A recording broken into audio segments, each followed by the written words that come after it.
வரீங்களா?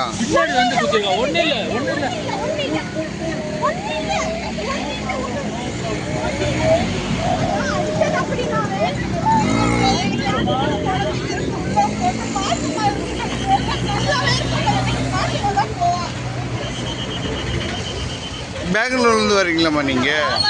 பெங்களூர்ல தர்காக்கு போயிட்டு இருக்கோம். நான் ஏர்வாடி தர்காக்கு 3 குழந்தைங்க இருக்காங்க. 7 மந்த் கர்ப்பிணி பொண்ணு இருக்குது. அப்படி பார்க்காம கொஞ்சம் கூட இவருக்கு வந்து அடிச்சுட்டு எங்க பையனவே அடிக்க வர்றான்.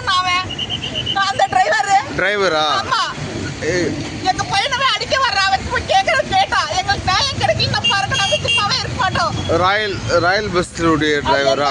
எடுத்து கரும்பு கொடுத்து அந்த பஸ்ஸுக்கு தெரியல. நாசமா போன அவன் குடும்பம் விளக்காம போகட்டும். அவன் குடும்பம் என்னைக்குமே எங்க பிள்ளை குட்டி குழந்தைங்க